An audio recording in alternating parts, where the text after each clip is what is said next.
take us to the next level. One man, one photo.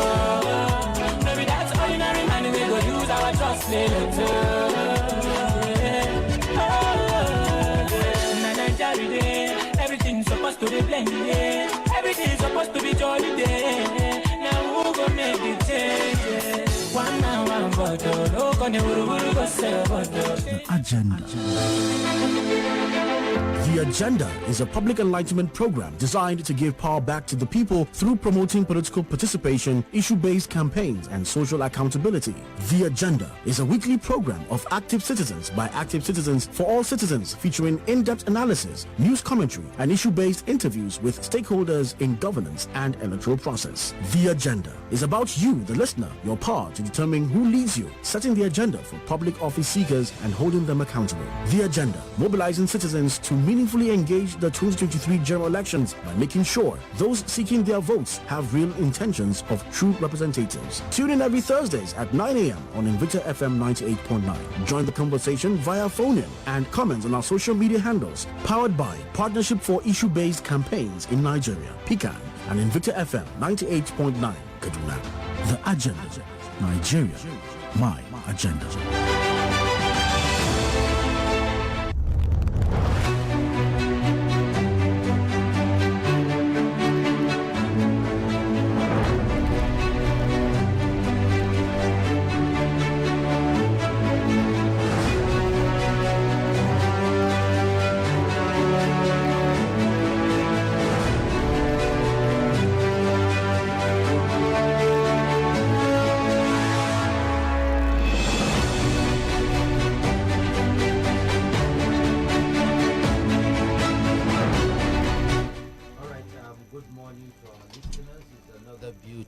Thursday on the program The Agenda, a program where we bring political actors and critical stakeholders to discuss on the key issues that would influence and determine the 2023 elections.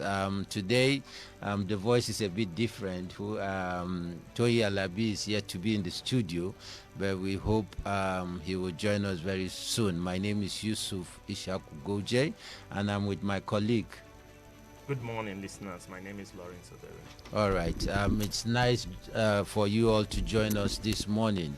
And like we have promoted on our social media platform, we have a special guest here with us who would also share with us some of his thoughts and his plans for Kaduna State. He's actually a candidate under the People's Redemption Party, PRP, one of the oldest left-wing parties in Nigeria, and we're happy that he's also within the age bracket of what we term the young.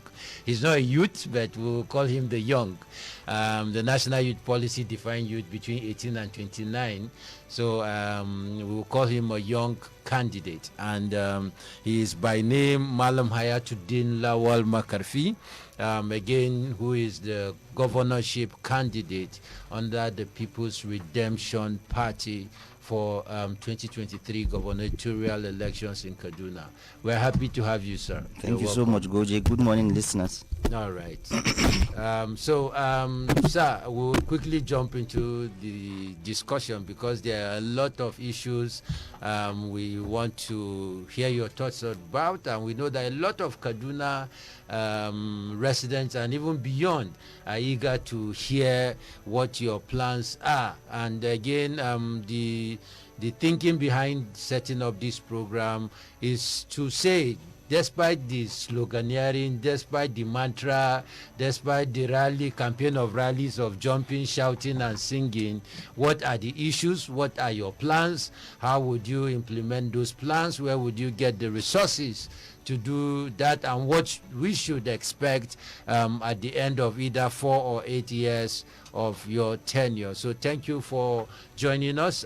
We really appreciate and we're honored to have your presence. So we would just like to set the agenda for the program by asking you what drove your ambition, because I know you went through the party primaries. Now you're the full-fledged candidate of the People's Redemption Party. What is the motivation? What inspired you to throw your heart into a political system that has been monetized? There are so many other issues that make our political system not really what it should be. But why throw your heart into this murky water of politics? Yeah, good morning, everyone. Thank you, Goji, and thank you, my fellow colleagues in the studio. We find ourselves in a day and age where we are inundated with numerous challenges that almost every day things are getting worse. The problems, each of them, you look by the week.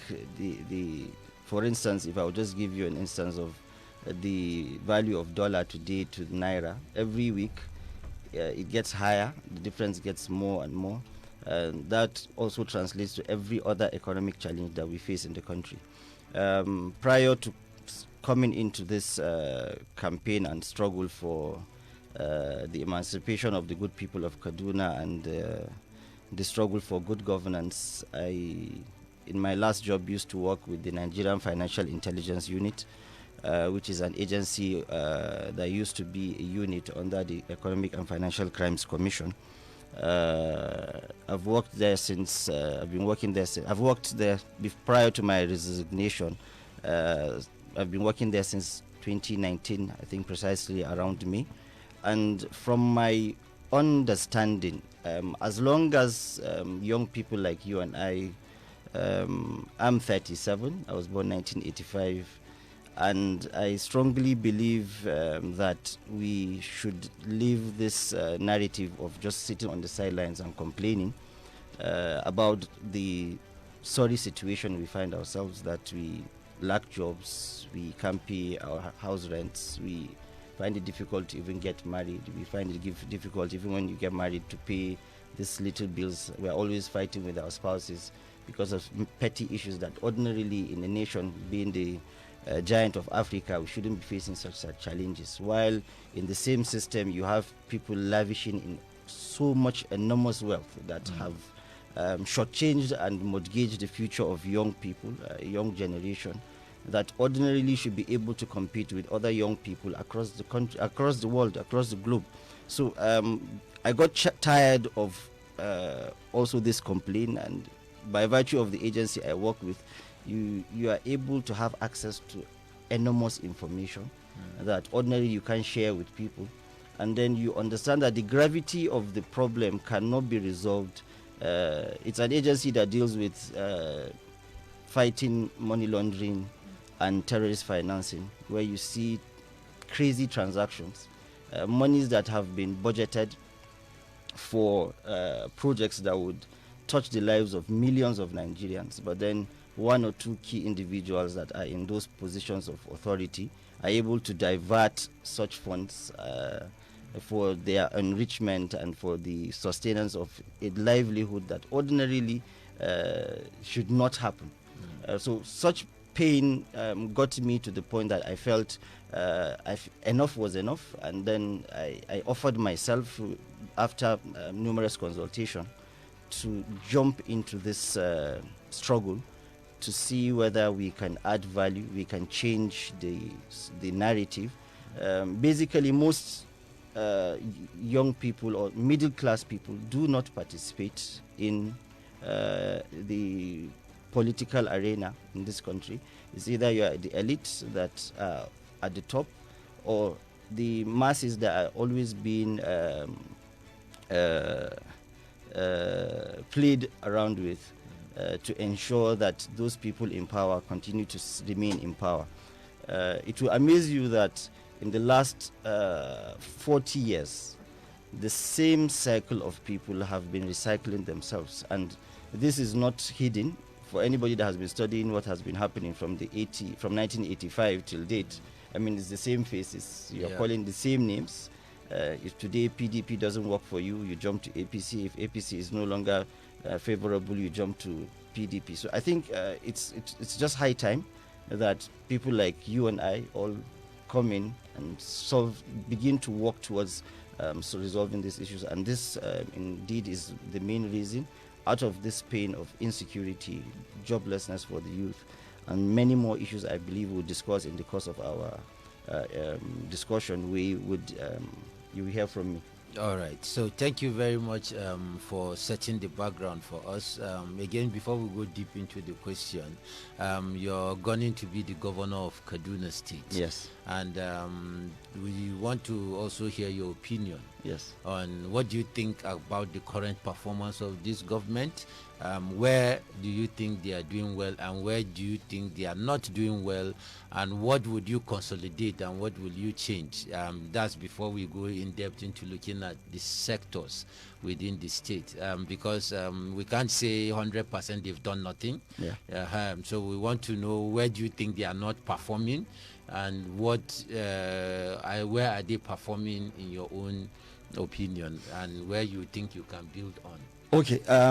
In all honesty, I would be fair to say, in the area of restructuring the state in terms of the agencies and parastatals of government, I think they've done an enormous good in terms of how they have improved the quality of services, the quality of service delivery of those various agencies. There has been enormous improvement. But then you are not able to measure all those things without considering the people who are at the receiving end of those policy direction. If you have a situation where the majority of the people of Kaduna State are complaining about these challenges because the economic benefits that they are supposed to derive from those policy directions, if it's negative, then overwhelmingly there's a problem. If it's positive, then also that means they really have done so well. In terms of infrastructure, yes, you would on one side say that the physical infrastructure that we are seeing in terms of the urban renewal project and so many other projects that the present administration has embarked upon, they are all laudable projects that you would say. But then on the other side is the fallback to what happens and how do we pay for those projects that have been delivered. How do we are indebted to pay for these projects over a long period. Do you measure them as capital projects that would bring money into the state, or projects that, yes, you've put infrastructure, you've taken large loans to pay for those projects, or but then are they projects that are the most important for now for the people of Kaduna State? I think some of these issues would really have to be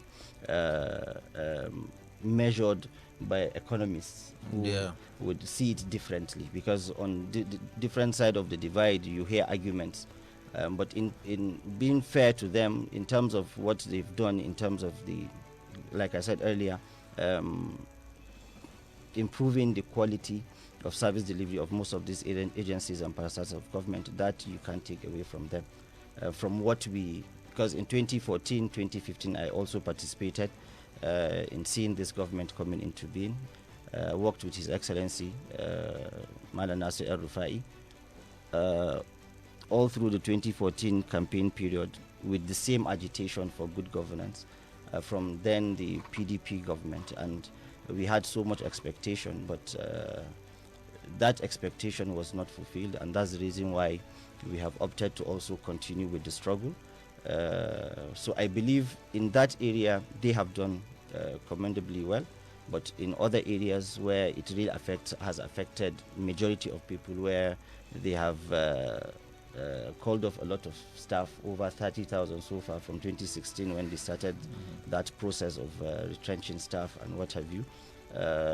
But then there has not been an alternative given to them to continue to sustain their livelihoods with their families. So on that area, on the demolition they've been doing on the state and so many other challenges that the majority of people in Kaduna State are in this level of hardship that has never been experienced in the history of Kaduna State. And that is why we are here, to see whether we could come with some other alternative policy direction that would, just like it was done in 1979, between 1979 and 1983, when the PRP administration under the Balarabe Musa-led government did enormous projects that emancipated the people of Kaduna State, especially the poor and downtrodden, across the 14 local governments, because then it was 14 local governments and it was Kaduna and Katsina.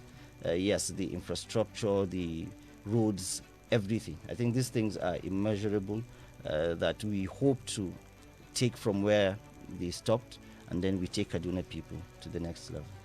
All right. So thank you very much for giving us that update. I don't know whether you have a follow-up question in this direction. Yes, I would have loved to. You talked about the pilgrimage between the PDP and the APC, how people jump around. Yes. And as we said in the opening statement, that your party is one of the oldest surviving party in Nigeria. Now, and is a left wing. Everybody knows what you stand for and all that.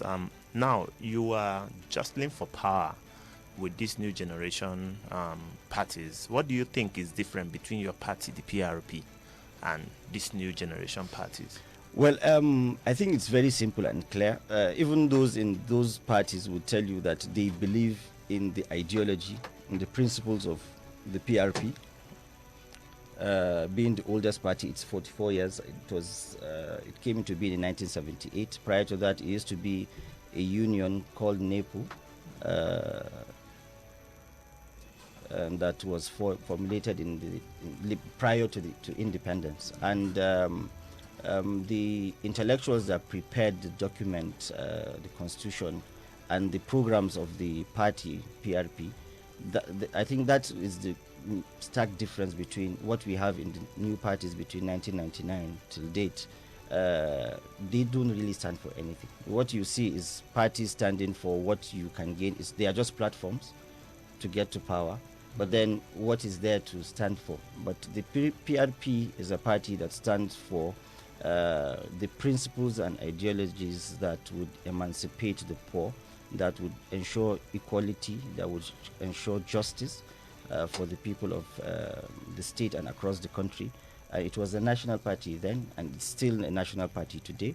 Our presidential candidate is Kola Abiola, whose late father in 1993 won the election, and we still hope that the Almighty would grant us another victory that will rewrite history, that in 2023 he would also win just like his father and continue to build on the legacy.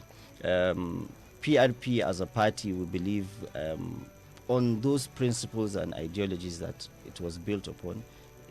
If adhered upon, we will be able to take Kaduna State and Nigeria to be able to compete in the international space with other nations that are really doing well.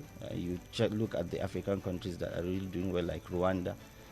Despite the genocide in 1994, today Rwanda is really faring very high. So this is what we are looking forward to, that jobs will be created, that the creativity of young people will be tapped upon, that they would add value to productivity, that you do ensure that small, medium, and micro industrialization would kickstart again in Kaduna State, and so many more issues. Yeah.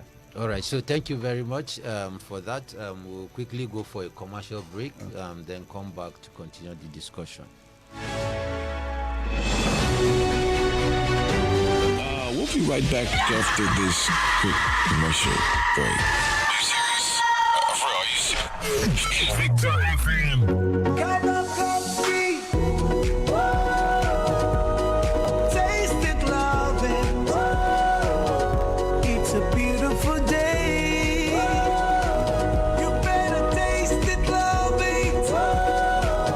Enjoy the creamy coffee taste of Cowbell coffee round the clock. It's really delicious. Taste it and you will love it. Cowbell coffee. Taste the creamy side of coffee. Now available in multi-pack pouches at 750 naira only. Power oil, power oil.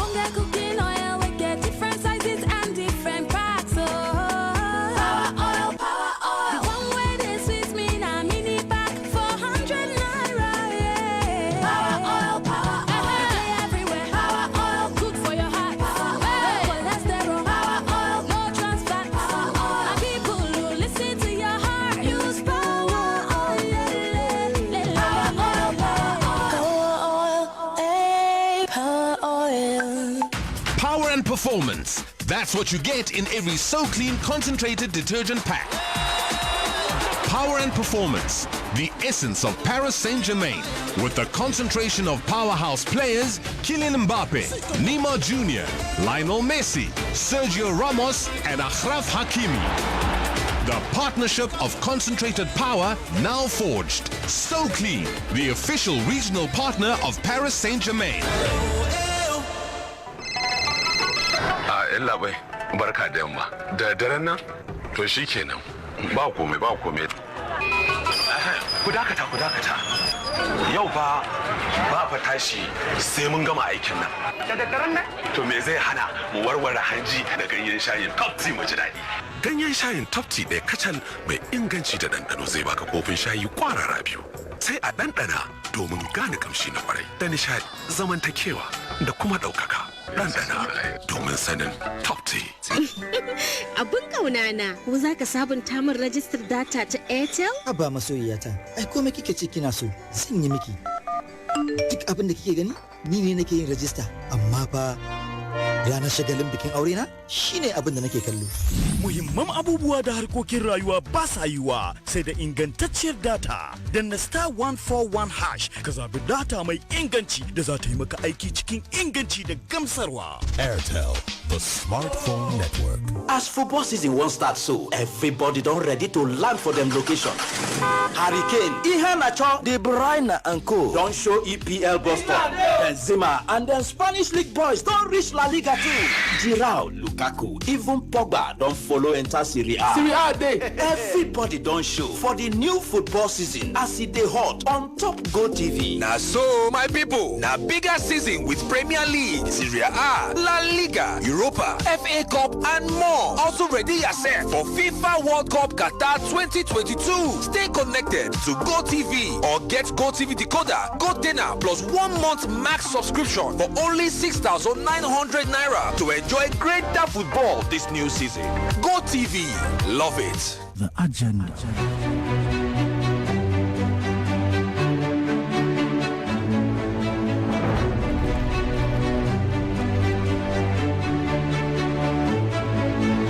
Arise, O compatriots. Nigeria's call obey. The agenda. Nigeria, my agenda.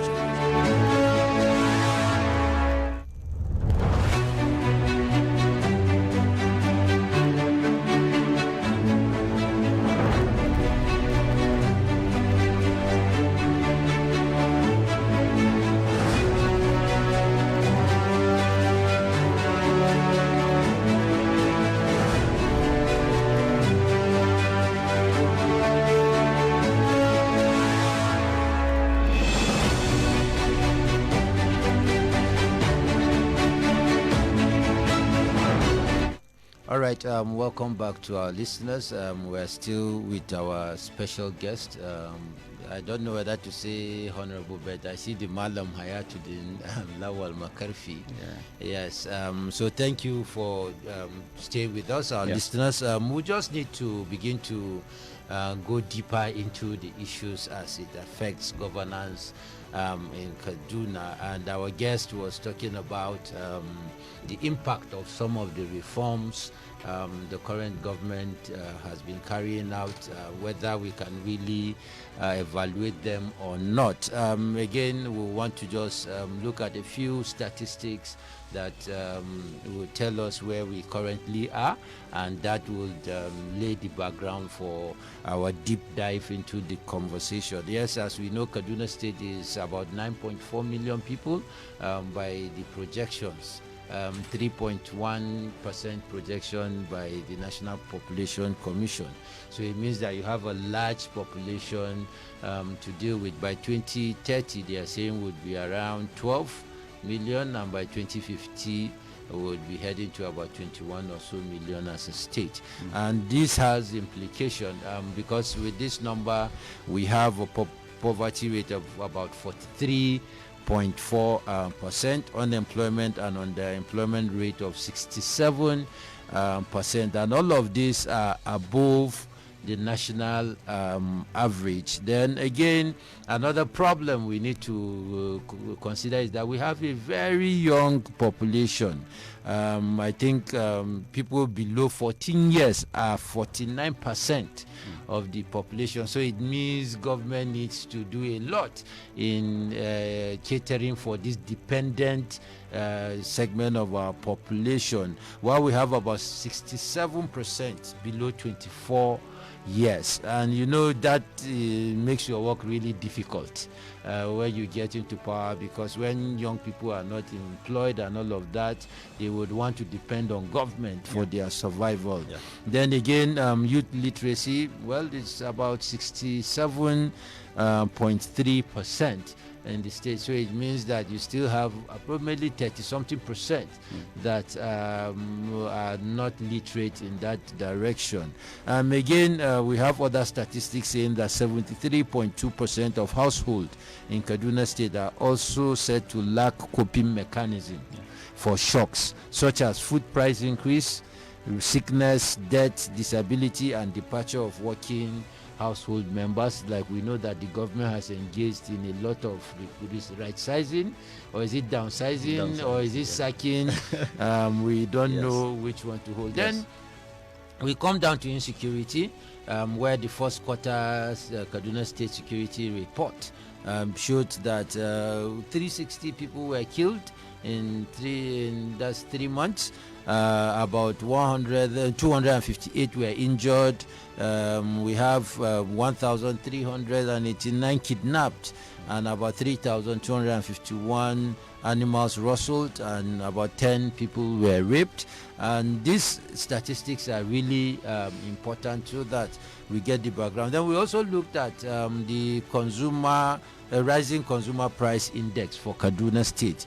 Year-on-year inflation in Kaduna State is about 16.22%, while month-on-month is 18.87%. This is according to the Kaduna State Bureau of Statistics.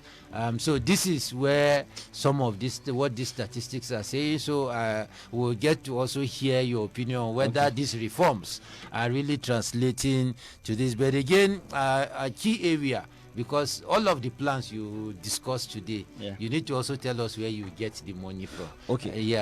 So I don't know whether I can. That's on the back end. Yes. So I just want us to look at the recent Auditor General's report for Kaduna State. Just to tell you what they said about our revenue. The Auditor General for Kaduna State in 2021 said our revenue forecast appears to be exaggerated or too bogus to be achieved, as most MDAs were unable to meet their revenue target. So that's one problem that I believe as you come in, you have to face as a governor. Then again, we looked at the full year report for 2021 in Kaduna State, and we saw that agencies like IRS that were supposed, they had a 22.0 billion naira revenue target. they were able to only raise 15.3 billion, which is 66% performance. Then you have KAGIS, the Kaduna Geographic Information Service. They had a target of, I think, 11 billion naira. They were only able to raise 4.7 billion, which is 41% performance. Ministry of Finance had a target of 5.3 billion.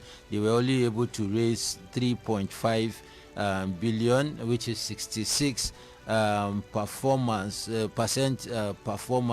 So these are some of the really disturbing data that we believe that you should look at. And I don't know whether you know the Fitch ratings. Fitch Ratings, international body that sets the standard. Yes, the standard. This is what they have to say. Before I allow you answer the question is the assessment of Kaduna's risk profile. They assessed Kaduna risk profile as vulnerable.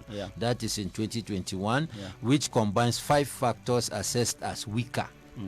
Not weak. Now they said weaker. One is revenue robustness and adjustability, expenditure sustainability, liabilities and liquidity, robustness and flexibility, and one factor as mid-range, which is the expenditure adjustability. They further said the assessment reflects Fitch's view of a high risk relative to international peers, that issuers' ability to cover debt service with the operating balance may be weakened unexpectedly over the forecast horizon, which is 2021 to 2025, due to lower revenue, higher expenditure, or an unexpected rise in liabilities or debt service requirements. So I want to hear your opinion on these 2 factors before we also talk about the statistics around debt and other areas. Then we begin to look at sectors. Mr. Goji, I think what you've done is you've given a highlight of the current status of Kaduna State, and I think the report speaks for itself, in the sense that while the more educated people would understand what you are saying, those who have a relationship with economics, but for the ordinary person on the streets in Kaduna State, what it translates to is breakfast, lunch, and dinner. Has this government been able to improve the quality of that breakfast, lunch, and dinner for him? Or is it the reverse? All these statistics, while the statistics speak for itself that really this government has not done well enough. I wouldn't want to use the word failed, but then in essence what this statistics is saying, when you have 67% talking about unemployment, you're talking about statistics of 63% of this and that, it only shows that while, just as I said earlier, in terms of policy direction towards reforming those agencies and parastatals of government, but in terms of human capital development, really their scorecard doesn't speak well, and even the international community also has recognized that with our risk factor in terms of how we do our debt service. But then the question comes to, how do we intend to make a difference in terms of changing the narrative? Kaduna had always been that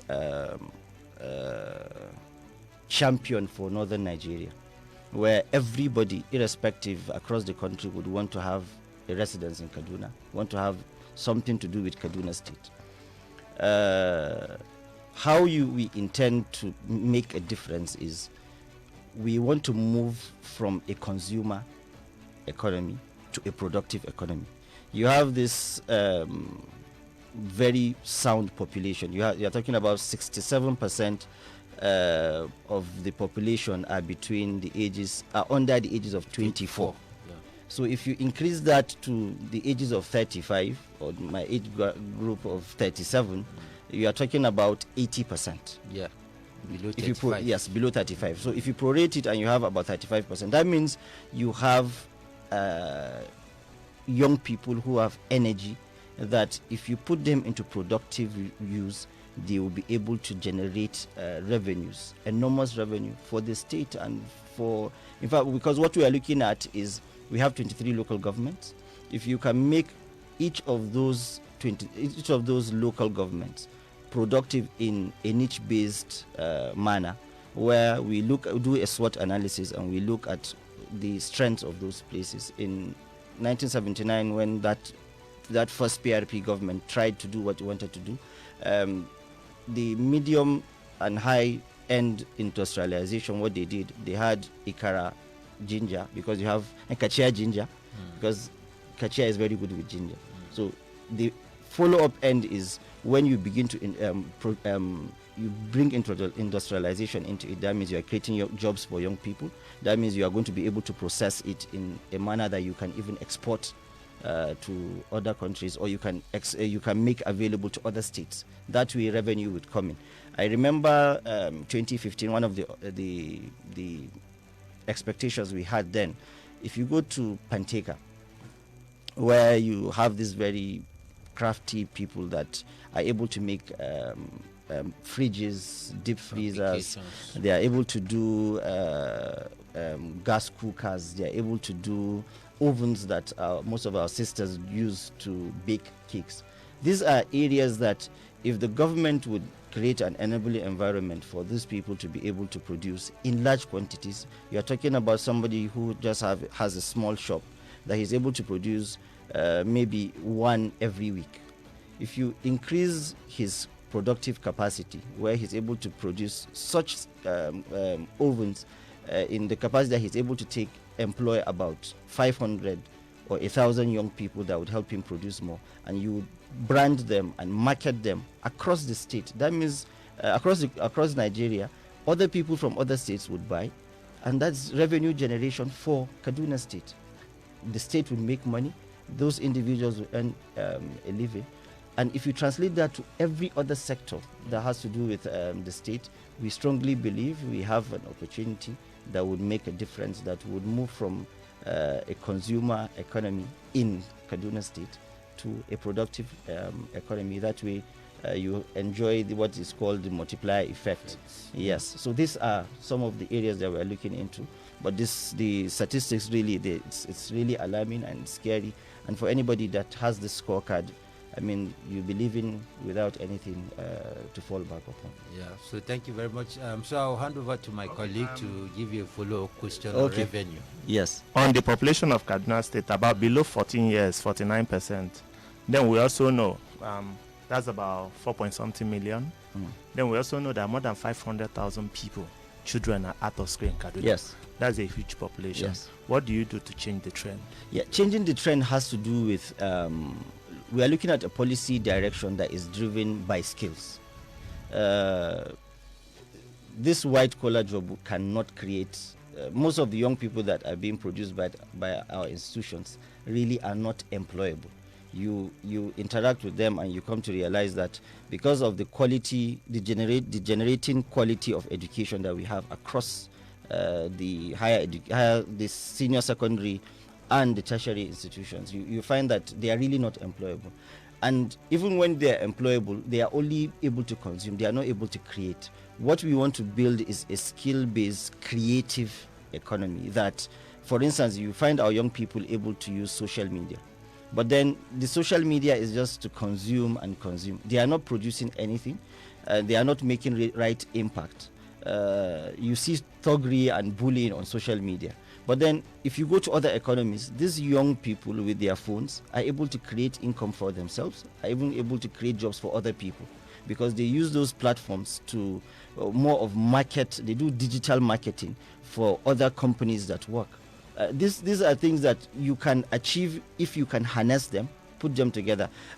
People would be amazed at why is this young person leaving his comfort zone to come to this. And General Buhari, that's our current president, he became the head of state in 1983 at the age of 41. By 1983, when the coup was done on him and Babangida came into power, Babangida was 44. Those young productive ages are the ages that you have the best for any society. And for us, we feel that we are calling on young people who really also share this passion to see this narrative being changed. to be able to come in and participate, to add value to their country. But just as I said, we want to ensure that we are no longer a consumer state, because with the dwindling financial capacity of Nigeria, with the federation allocation really going with the commercialization of NMPC and so many other things that are being embarked upon in terms of reforms, nobody can guarantee that in the next 2-3 years we can continue to receive the 3 or 4 billion that we receive monthly from the federation account. And really, it's not sustainable. We have a lot of minerals that are lying fallow that are not being harnessed, and so many other sectors that you can really, I believe, if this young population are being organized and well harnessed, we can become one of the most industrialized states in Nigeria, not even in West Africa. It's a possibility, and we can do it within the shortest span of a period. For the out-of-school children, just as I said, we want to build a skill-based economy that as they run the primary and especially junior and senior secondary, you should be graduating from your secondary school with a skill that can earn you a living, even if you don't further your education, whether you want to go into phone repairs or any of the other skills that you can be a mechanic and you can be an engineer, you can be anything. You don't need to go through, a lot of our mechanical engineers really don't even know how to work practically. If you give them, show them an engine of a vehicle, they don't even know the parts. But he's a mechanical engineer by profession. Our electrical engineers are not as vast in terms of electrical things compared to those electricians that you see on the side. So we need to move our economy, just as I remember Professor Idris Bugaji, the head of MBT, has also been calling on Nigeria as a state and then on other leaders to look towards giving more emphasis on skills, because although skills are the things that can really translate into income. So this is our area, and this is what we believe we would do. Some of the statistics that Goje read out before, it said being able to have coping mechanism is about 73% on the household survey. Yeah. Don't have, okay. 73% lack yes. coping so mechanism. Just about 27 yes. have it. So you have huge population, especially when you talked about more than the 30,000 people yes. That we are taking out of jobs. Yes. And we know that that's in addition to plenty of the people that are displaced by insecurity. If yes. you look at the reports, yes. 360 people killed, people displaced, raped, and all that, kidnapped. Now, I don't think it's possible that we have this discussion without focusing on security and the implications on the household and livelihood of people. Yeah. Now, people would tell you put enough boots on the ground, incentivize the security agencies, and I think that government has done plenty of those things.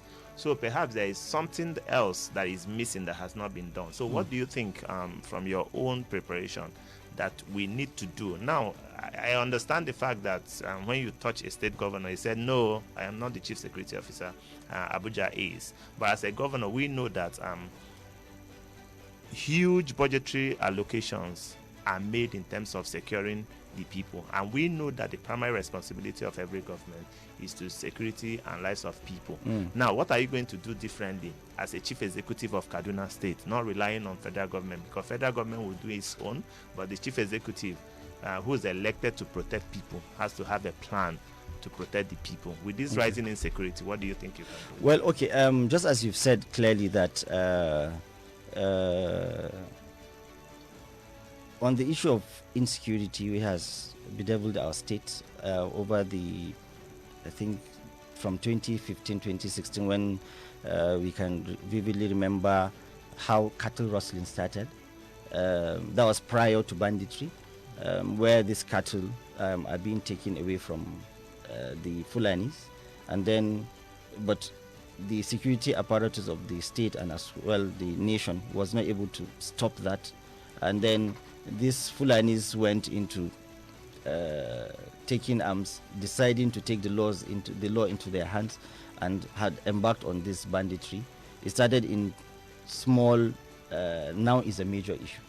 as you remember, we just, I think 2 days ago, additional 5 people were released from the K9 or what they call it, train incident. How we view the approach to resolving these insecurity challenges is for government to also invest in dialogue. If you approach it from the effect end, then you would always want to continue on the military approach, the bullets and guns. But then if you take it from the cause, you go back to the history and how these things started and where they are. If we take lesson from what we used to have up to 2007, 2008, 2009, when we had the challenge of militancy, it was a major issue. It was even bigger than what we have today of banditry.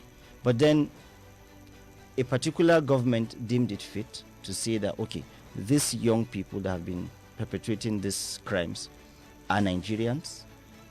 Let's listen to them. Let's hear their plights. What is it that they want done differently that would enable us to have get an end to this current crisis? And I think within the span of a year, 6 months, late Umar Musa Yar'Adua was able to resolve the challenge of militancy.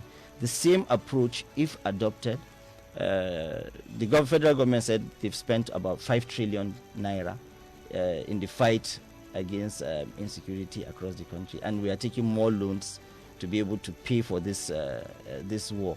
You can't fight an idealistic war, because it's not based on crime, it is based on ideology. The American government has spent over $2 trillion fighting in Afghanistan. To the greatest dismay, they packed their things and went back to America, because it's an ideological war. You can't fight it. You can only stop ideological war when you come and you dialogue with those people, hear their plights, and it's usually cheaper. It's cheaper to resolve. You hear their plights, and they are all Nigerians. Even those, there's an international side to the crisis, but then you can, once you resolve the part that is local, I believe strongly that we'll be able to, and this is the area that we are looking towards, that we partner with the military apparatus and state actors to see how we can resolve it more amicably, because you go and you see how they've been living. They don't have guarantee of schools for their children, no potable water, no proper accommodation, the health, there's no plan of government infrastructure in terms of health. There's nothing for these people. And across the state, even this unity that we have across the southern Kaduna and the northern Kaduna, it's agitation for basic necessities of life that the government of 1999 till date has not been able to provide for these people. If you want to unite Kaduna State, you unite them based on equal opportunity, equal provision of these basic amenities that are affordable by government. But we've not been able to achieve that over the years, and that's why as young people, we understand our problems. We've lived through these problems. Most of our parents that have enjoyed this elite system went through colleges free. They had the luxury of having a laundryman come pick your laundry from your room, and then you come back, he has already ironed it and he has kept it for you. We, in that same 9 square meter room that they enjoyed in the 70s and 80s, we share with 8, 9, 10, 12 people. So we are a product of problem. We understand these problems, and we strongly believe we have the capacity and the ideas to resolve some of these challenges. All right. So thank you very much. We're supposed to go for a brief news by 10. But before we go there, so that when we come back, we'll just focus on health education, maybe, and other areas we've not touched much. Then we open the lines for our callers, because a lot of them will definitely want to interact with you. So just to come back to the issue of revenue, because that's where my own concern really lies. Because at the end of the day, you need money to carry out all of your plans. Yes, 90% to 95%, you need money to do that. And that raises the question of our ability to, for example, service our debts. Because what debt does is that once you're servicing debt and it's high, it crowds out money that is meant to be invested in health, education, and other areas. And again, we've seen that our current debt as of 2021 stands at about 307 billion naira.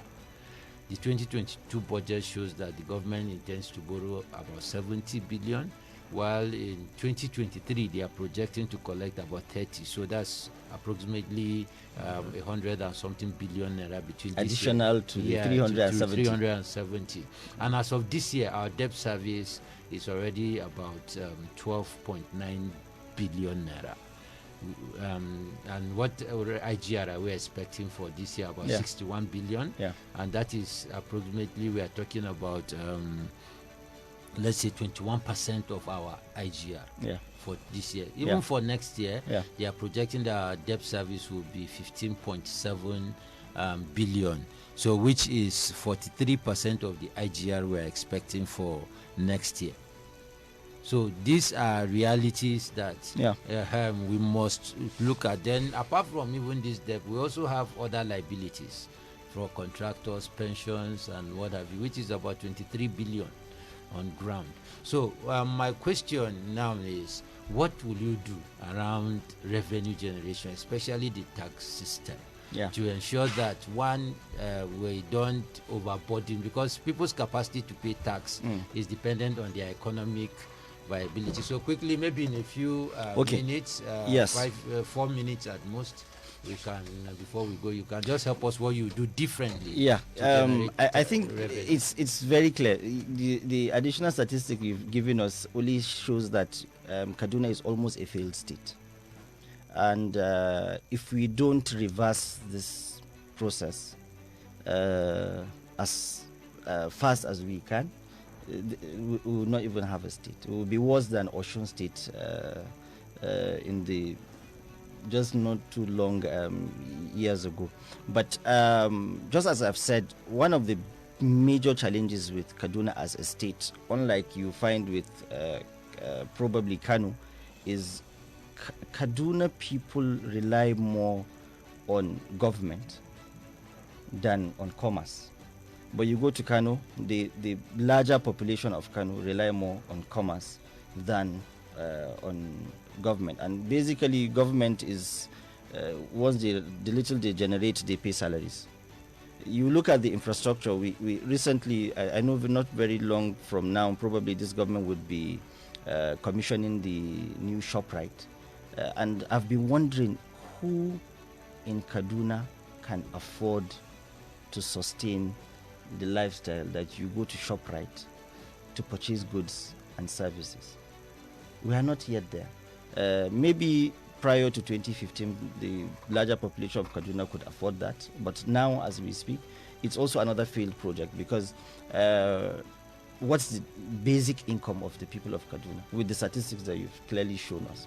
The only way we can reverse such challenge that we face is if we tap from the concept in Singapore, the concept also if you study in Turkey, the concept also if you study in China, is for you to move from a consumer nation or a consumer society to a productive society where you produce enough to sell to other people, and then that way you improve your IGR. With about, probably the government will be living with almost 500 billion naira debt to whoever is going to take over power. That should scare you.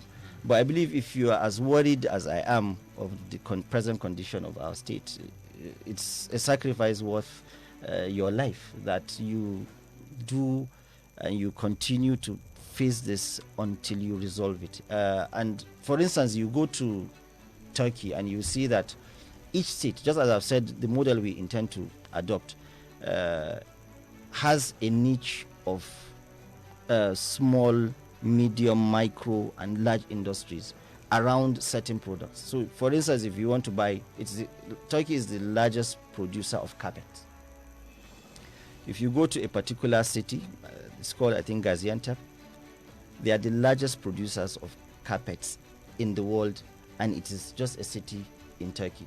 It has thousands and thousands of companies that produce at different levels. That way, they have enough to service locally and sell internationally.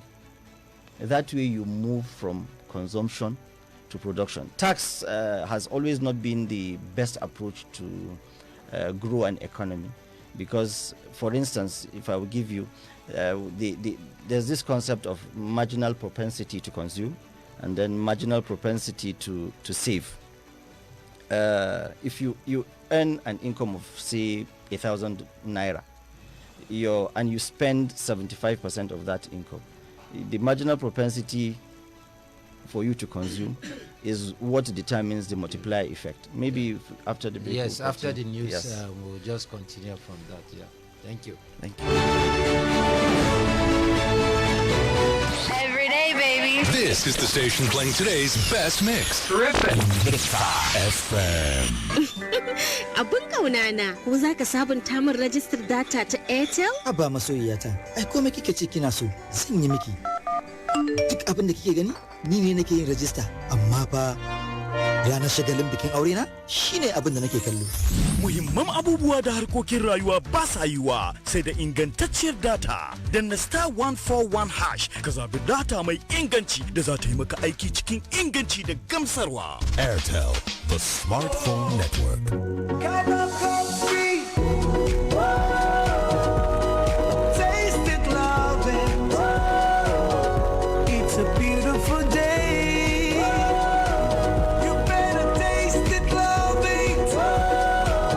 Enjoy the creamy coffee taste of Cowbell Coffee round the clock. It's really delicious. Taste it and you'll love it. Cowbell Coffee. Taste the creamy side of coffee. Now available in multi-pack pouches at 750 naira only.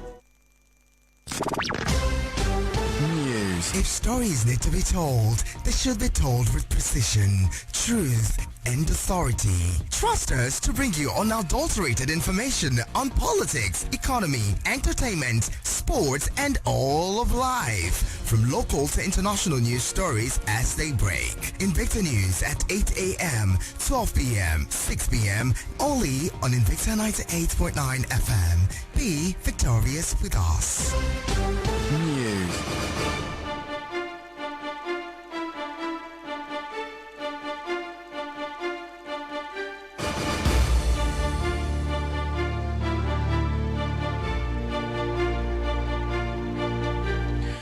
This is Invicta 98.9 FM, Kaduna, Nigeria.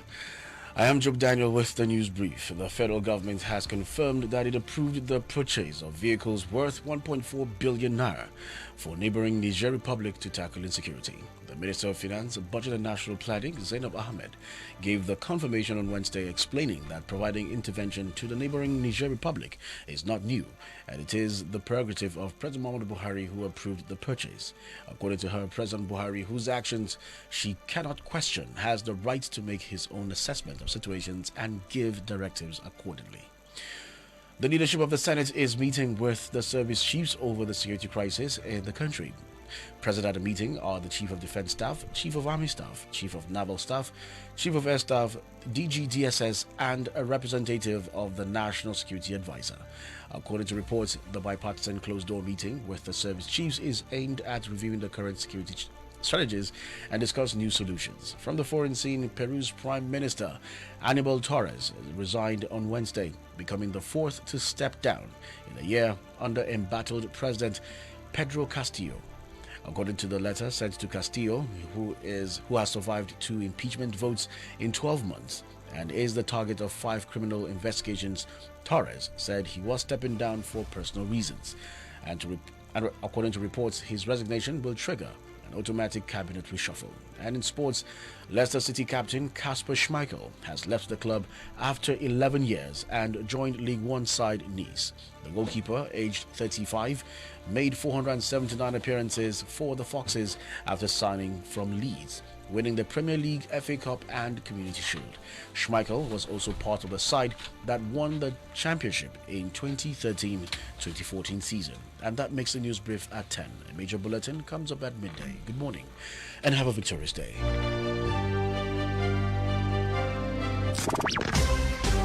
News. If stories need to be told, they should be told with precision, truth, and authority. Trust us to bring you unadulterated information on politics, economy, entertainment, sports, and all of life. From local to international news stories as they break. Invicta News at 8 a.m., 12 p.m., 6 p.m., only on Invicta 98.9 FM. Be victorious with us. News. Invicta FM. The Agenda. The Agenda is a public enlightenment program designed to give power back to the people through promoting political participation, issue-based campaigns, and social accountability.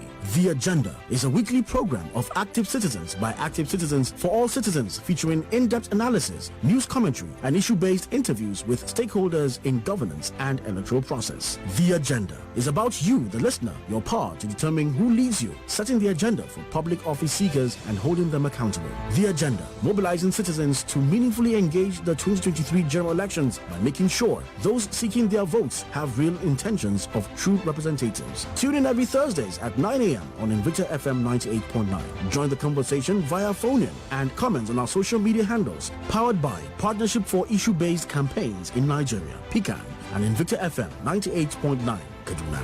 The Agenda. Nigeria. My agenda. The Agenda.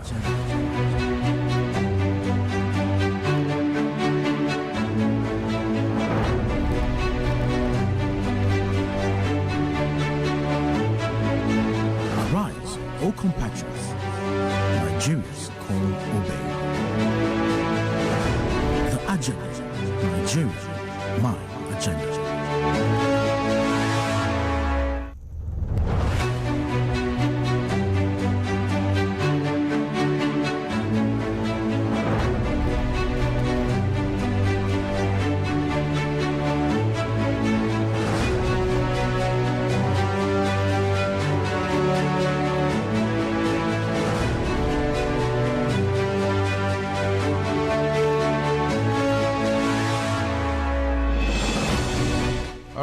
Thank you for staying with us. Welcome back. We still have our guest.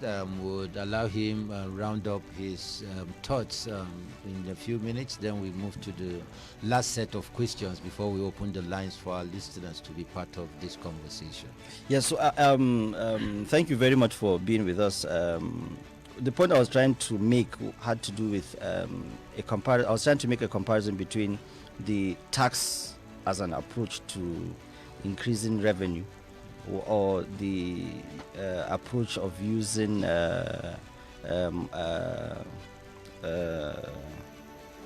multiplier effect. That's Keynes' approach to economic solving economic challenges in any economy. I think that is always the best.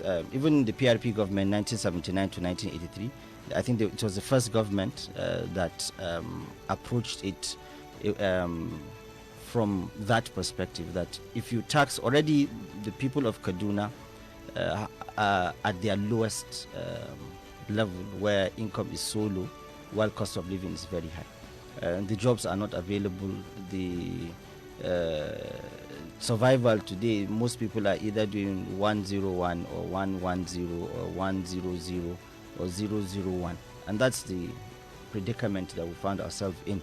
But then if as a government you would approach it on that productive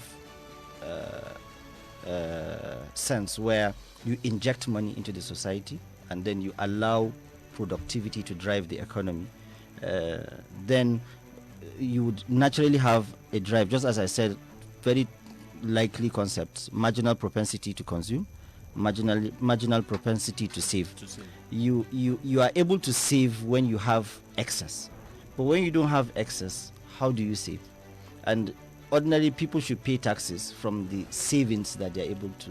But then we find ourselves today in our state that the income you have cannot sustain your expenditure to just live a moderate life.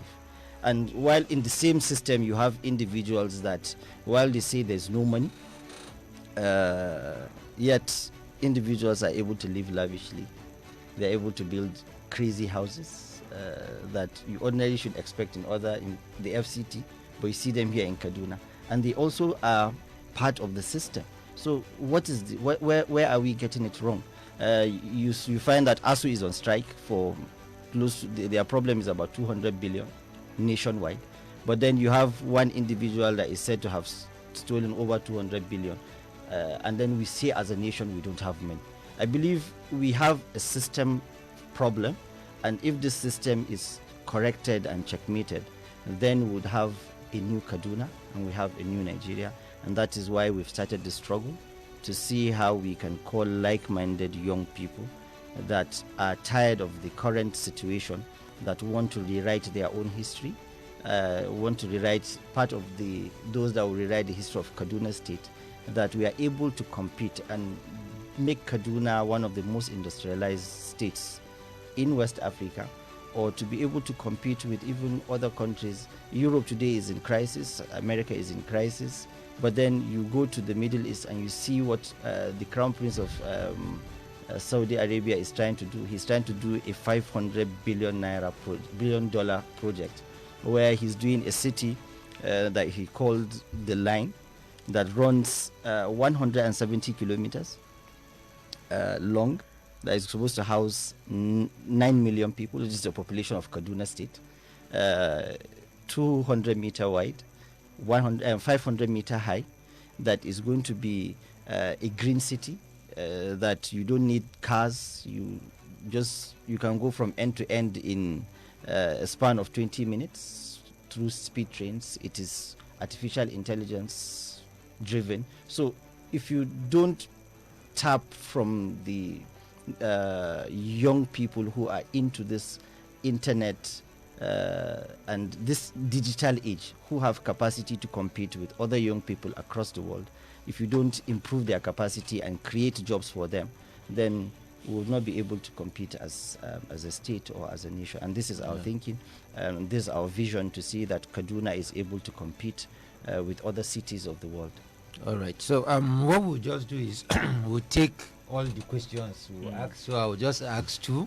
Maybe Mr. Lawrence can also add, then we will answer them, then we'll open the lines. Okay. Yes, because we need to specifically touch on education and health, just to you have an idea, but we hope to have you another time again so that we really explore this issue. So let's look at basic education. We have about 4,800 primary schools in Kaduna State, and out of that we have about 20,000 classrooms. Out of that 20,000 classrooms that are currently in use in Kaduna State, about 8,239 are in need of major repairs. That is 39%. Then disturbingly, 17,000 classrooms, that is 78%, are without sufficient seating provision. Then similarly, 12,000 classrooms are without a good blackboard. Then 1,595 schools are holding some classes outside, which is 35%. And also about 3,000, which is 67%, are without a health facility in the school. Then for health, in 2018, the demographic health survey, the first data I read is from the general school census that we have in Kaduna. But for this, we have the Nigeria Demographic and Health Survey, shows that the state has some of the worst health outcomes in Nigeria due to inadequate health funding. This is also characterized by poor primary and secondary healthcare services, high out-of-pocket expenditure, inadequate medical equipment, human resources at health facilities. So the critical question is that this current government has said they are doing a lot in health and education. They've set up a human capital council, capital development council in that direction to ensure all of this investment. So just to ask, what will you be doing differently? Because that's why we focus on the resources, because you need resources to fix all of these gaps that these statistics have identified. So what would your government, if elected, would do differently to ensure that our quality of education improves? Particularly, I don't want to go to KASU and other high institutions that we have hike of tuition fees and very minimal infrastructure and all of that. So what will you be doing differently? What ideas are you bringing that is different from the current government? So okay, let me just add. Okay. Normally, you talked about the sacking of workers. Again, it was an approach to improve the quality of education. You had a different opinion on whether to use that as a method. Now, and you're going to inherit plenty of these sack workers. Yeah. You are also going to inherit what he has talked about, the debt in health sector, in education, where budget, projects, and policy are not translating to outcome. How do you bridge it? Because your hands is surely going to be full, because you have your work clearly cut out. Yeah, well, what we are looking at is ensuring that we cut a lot of costs to be able to resolve some of these problems. We also are looking at how we can partner with international community to resolve some of these challenges that we are facing, while concurrently you work on the revenue generation, just as I said, trying to turn the economy from a consumer economy to a productive economy. I'll give you an instance. Recently, we paid a visit to the chairman of the Automobile Transport Association of the state, and we were shown something. A lot of these cars that come in diesel engine, because of the current hike in the prices of diesel, they have done something wonderful. They've been able to change the engines of those cars from diesel engine, that's gas, to fuel.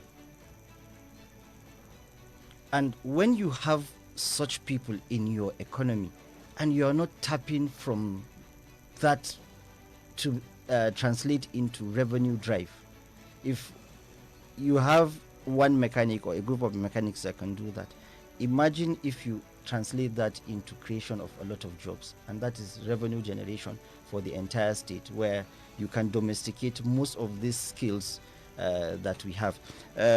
For me, looking at the teachers that have been sacked, what we are looking at is probably, my approach will have been not sacking them, but changing their service to another, because basically the last thing you want to do is to cut the livelihood of any family. Most of these people that had been sacked are family people that have children, and from what we've heard, their entitlements are yet to be paid to them. How you can resolve some of these things is probably you might not bring them back to service, but then you can work with banks, ensure that you train them in certain skills, so that they can add value to the productive sector. That way, that's more generation. And for us, it's not just going to be a government project alone. It is going to be the project of every single person in Kaduna State. Because if we work together as the good people of Kaduna, then we are able to add value on individual basis to support what government is trying to do, because government alone cannot do it. Yeah. But what government can do is to create the enabling environment where some of these policies that we're looking at in terms of the reversing the entire process that we found ourselves. When we came here, I think in 2015, the foreign debt used to be around $200 million. The first debt that was taken was $350 million, which pushed it to $550 million. More are being taken, and more, some domestic, some international. Yeah. So how you reverse it has a lot to do with the strategy, the economic policies that you put in place, and then you have to return this patriotism, this love for state to the people of Kaduna, where they are able to, within the first 100 days, begin to feel the impact of good governance, and they will be willing to sacrifice more, to give more to the policy direction that is being taken. The first question that Mr. Gojek said about the present condition of the infrastructure. So I don't know if we can take that in few minutes, or we should add up with all the questions from, because our listeners are also. So let's take it from them and then see how we can. Because some questions might also be around that. Yes. So to our listeners, this is the time for you to call in and engage with our guest. We've seen a lot of comments on Facebook already. So the studio lines is 081 40,000 989, 081 40,000 989, and the second line is 070 89 800 989, 070 89 800 989. Yeah. 87. Yeah. So we have a caller. Yeah. Hello. Hello.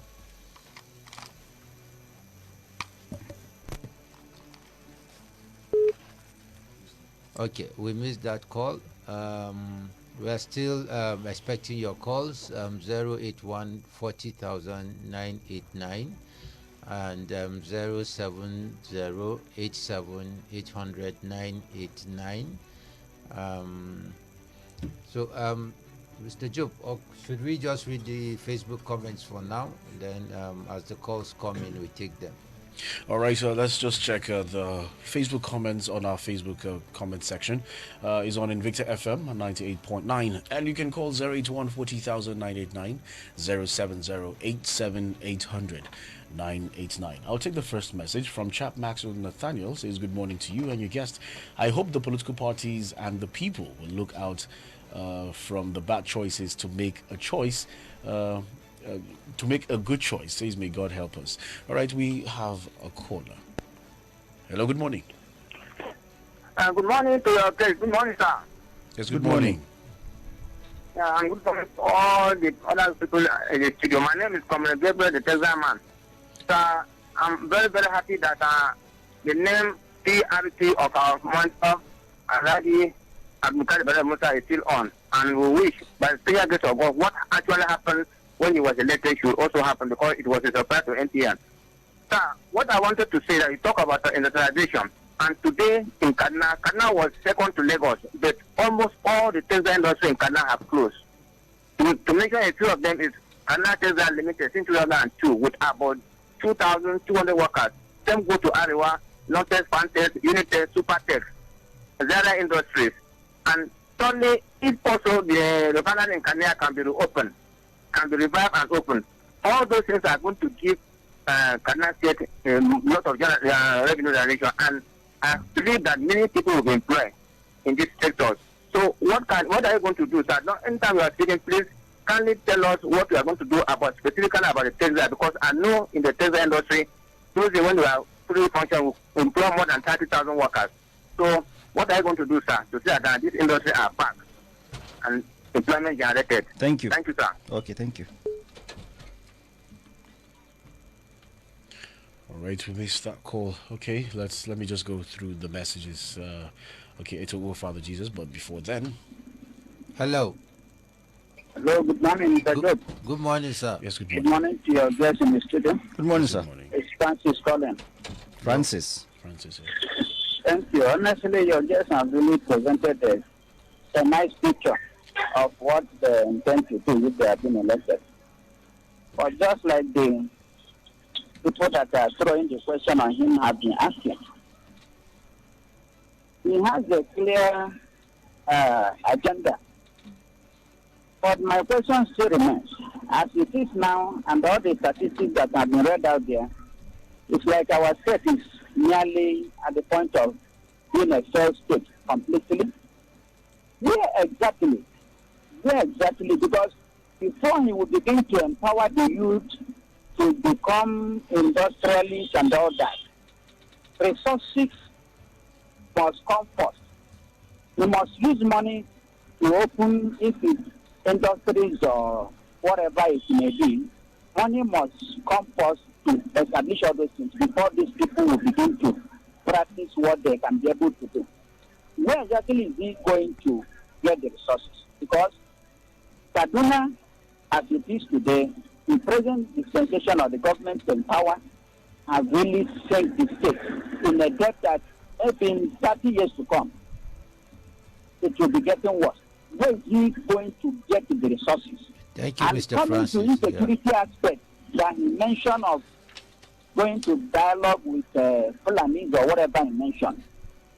To be frank with him, anybody that will be talking of dialoguing with people that are killing indigenous of this state is not going to achieve anything, because those people that are killing indigenous, to be frank with you, they are not Nigerians.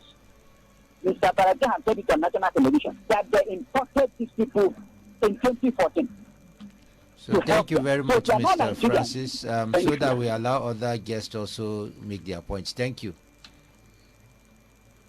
All right. Hello.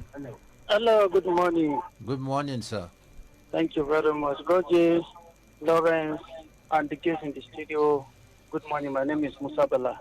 Good morning, Musa Bala. Yes, I want to appreciate all the analysis of our case, most especially when it comes to negotiation in a fight that is seem endless and resources just going like that. He made reference of the negotiation enter with the Niger Delta militants. Before then, the Biafran war was negotiated. That's what it comes to an end. After that, so many things were negotiated. Even the Kaduna State Governor negotiated at first with the crisis in southern Kaduna. And he made mention of other countries. Government are not negotiating because the terrorists are more powerful than the government, but because the type of war going on is something that can last more than expected.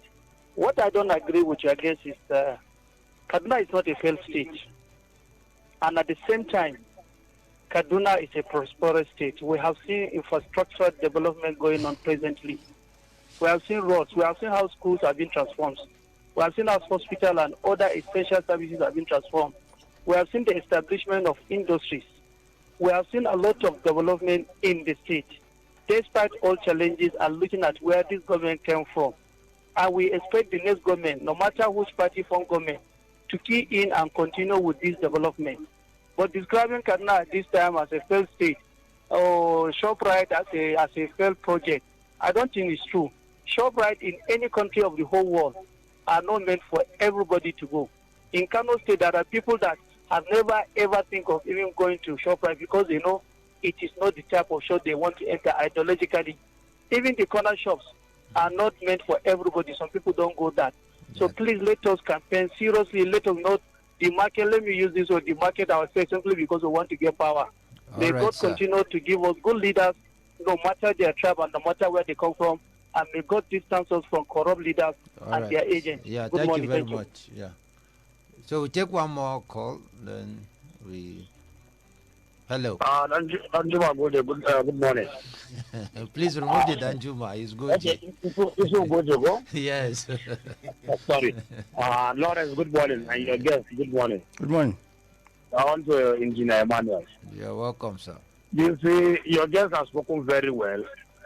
We can't be distracted by some people that will come on board to try to counter what the guest has said. I think it's obvious what we are passing. What he says, his analysis, I go with his analysis. I want to, just that we're not in a distinct political party, I want to say paraventura, if they comes on board, will they be checked and balanced by the incumbent governor when they leave power? Because now, all the infrastructure we see on ground, we are told that each regional person will pay some certain amount of money or some amount of money to those who they borrow the money from. Because me, I like checks and balances. Now, there are some stuff that the present administration did, all the state property. Nobody give the citizens proper accountability. But only for I to come and say that you should tell me to pay credit which I did not eat, I think it will not be proper. All right. Now, Thank you very we much. talked about the health center, healthcare of the state. It's rather unfortunate. Go to the government healthcare to see if there are facilities there. So I think you just spoke well. But I pray, all right, whosoever, whether my party or his party comes on board, let's do check and balance. Let them give us appropriate accountability of what they have done. Thank you, Engineer Emmanuel. Thank you very much. Even though you've not told us your party. So we'll quickly give our guest. I don't know whether we have time to read the Facebook message or we. Okay, let me just go quickly through it. Then he responds to it. Okay, Tabat Donald says, "Keep up the good work." Abubakar Ibrahim says, "This man is making sense. Please, you guys should organize a debate with other aspirants." Timan Nachi says, "Good morning, presenter. Can your guest give us a clear-cut blueprint how he will service debts and still embarking on meaningful projects without sacking civil servants to generate internal revenue?" And somebody responded and says, "I doubt if they will allow that to happen." Well, I don't know who are the they. Okay, so this one is from the lady Batiak says, okay, all right. Seth Luke says, "A good day to the guest presenters. My question is that security is the major issue of Kaduna State. What will your government do differently to downstream the issue of security?" Right. And the last message is from Shaman. Says, "Good morning." Says with the politician on seat, says the government of the day have caused a lot of damages in most sectors of governance, especially in Kaduna State, of which citizens are treated without disparity or dispatch. So I don't know how the man out there would do things differently to bring back the glory of the state if elected, because the politicians are wearing the same color of the seat, in my opinion. All right. So we don't know how you summarize. Yes, all of these I will try my best because to we've run out just of time. give more of comments to each of. I think the first questioner is Mr. Comrade Gabriel, who is more interested in the area of industrialization, especially textile. What we are looking at is a situation where we just don't stop at the point of producing the garments. You can, where in terms of that, you have about 30,000 people that you can employ, but then you can increase the number of employment when you go to the production of the clothes themselves, that you can just from the product line take to the market, and that adds more value. So that means if you are able to take 30,000 just for the production of the fabric, then if you add to the value chain of production, that means you can take additional 30,000 or 60,000 tailors that would add to the value chain, increasing the number of people that we can. But it's an area that we're really interested in, and we hope that we can resolve within the first few months or years within the administration, if we are elected by the good people of Kaduna State. Mr. Francis, who said, I didn't raise those statistics. The statistics spoke for themselves. When you have such statistics, whether you like it or not, whether you accept it or otherwise, you can't but describe Kaduna State as a failed state under the APC administration. It's not political, but statistics that have been produced by the office of the state to say that this is the present reality, the present predicament of the state, and we hope to be able to reverse the challenge that we face in our state. Engineer Emmanuel, I think basically what he said had to do with accepting some of my analysis, and also agreeing to whether some of these problems exist, though Mr. Musa Bala is the one that challenged, but we all agree to disagree. I think the most important message that would take out of this is we all agree that there's a problem, and we all agree that something needs to be done differently to reverse the process within the shortest possible time. And for anybody that has a glimpse or a history of what PRP did between 1979 and 1983, and what we intend to do as a government if elected by the good people of Kaduna, is to go back to those basic principles that help them achieve what they achieved. The Bala Usman, the Tom Mikime Ashi, the Abba Musa Rimi, the Balaraba Musa, all of them, those young brilliant minds, that what they did then at those young ages. Some of their appointees were in the ages of 24, 28, and they were able to do that. They did 2,000 kilometers of road within 4 years.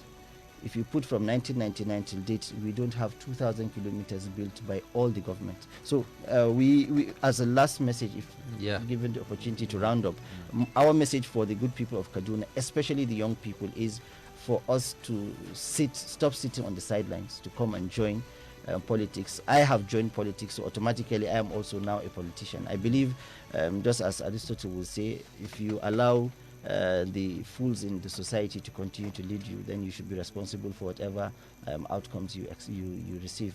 Doing the same thing, expecting a different result, I mean, that's insanity.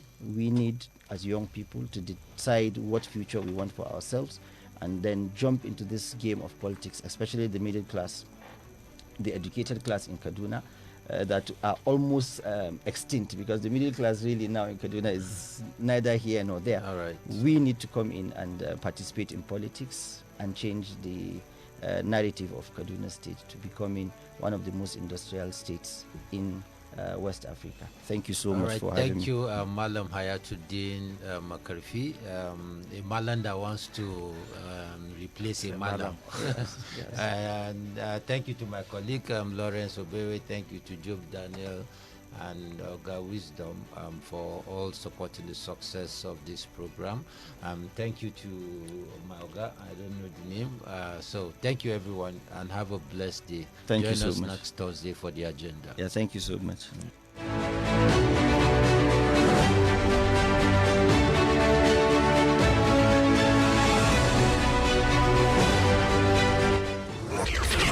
Wake up. Let's wake up. Good morning, everybody. And what a beautiful morning it is. Smell the coffee. Let's get started, shall we? Wake up and smell the coffee. On the Coffee Morning Drive, 98.9 in Victor FM. Abun kauna na, ko za ka sabunta min rajistar data ta Airtel? Abba masoyiyata, ai komai kike ce kina so, zan yi miki. Duk abin da kike gani, ni ne nake yin rajista, amma fa ranar shagalin bikin aure na shine abin da nake kallo. Muhimman abubuwa da harkokin rayuwa ba sa yiwa sai da ingantacciyar data. Danna star 141 hash ka zabi data mai inganci da za ta yi maka aiki cikin inganci da gamsarwa. Airtel, the smartphone network.